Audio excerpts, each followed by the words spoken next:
Merci, Monsieur Lipgott. La parole est à Monsieur Francis Vercamer pour l'Union des démocrates et indépendants et pour 5 minutes également.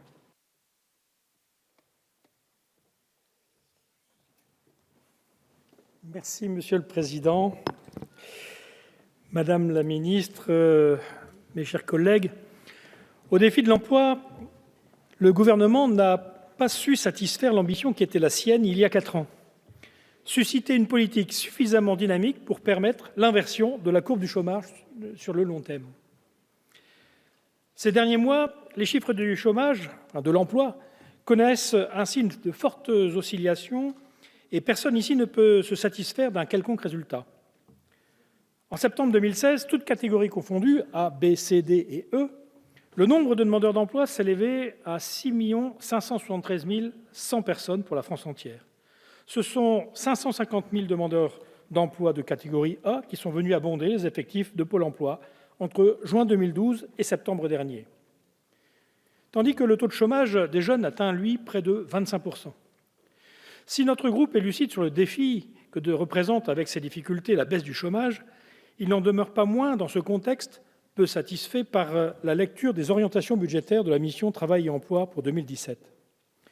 Ce projet de budget fait en effet apparaître une politique de l'emploi dont la principale caractéristique est d'être essentiellement tournée vers une réduction à marche forcée et bien souvent trompeuse du nombre de chômeurs inscrits à Pôle emploi. Une telle stratégie passe ainsi par la démultiplication de la création d'emplois aidés, qui, chacun le sait, ne sont pas pérennes. La Cour des comptes a d'ailleurs mis en relief, dans un récent rapport, l'écueil de cette politique, en soulignant ses effets d'aubaine, l'insuffisance de son ciblage vers les plus éloignés de l'emploi ou le peu de formation effectivement engagée. Notre groupe a toujours affirmé qu'il n'était pas opposé à une politique de contrats aidés, et nous réitérons cette position. Mais une telle politique ne peut pas être, de façon durable, le pilier de toute une politique de l'emploi, voie que le gouvernement a choisie pour les résultats que l'on sait.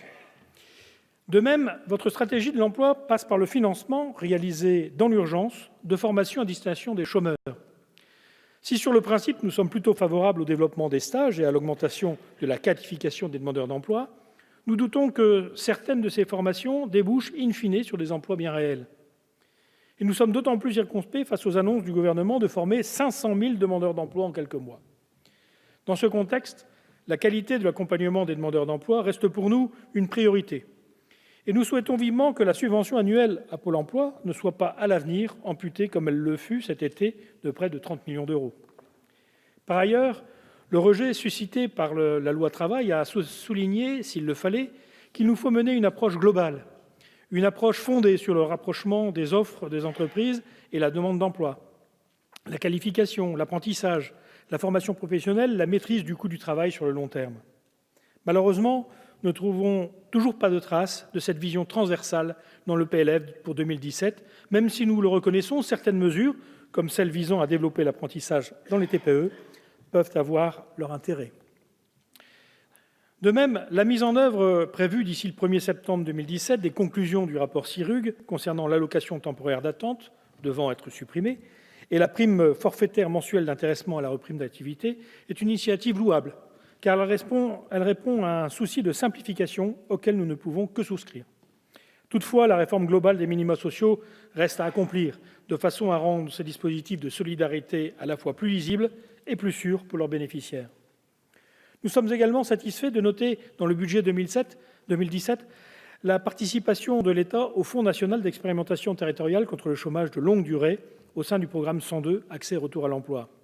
Pour autant, nous serons très vigilants à ce que les transferts de crédits liés à la réorientation des coûts de la privation d'emploi s'opèrent correctement, de façon à ne pas alourdir les dépenses des collectivités impliquées. Enfin, malgré un léger rebond de leur dotation cette année, l'État poursuit sa tactique de nœud coulant pour mieux étrangler les maisons de l'emploi en les privant de leurs moyens budgétaires. Entre le PLF 2013 et le PLF 2017, on sera ainsi passé de 59 millions de crédits de paiement à seulement 21.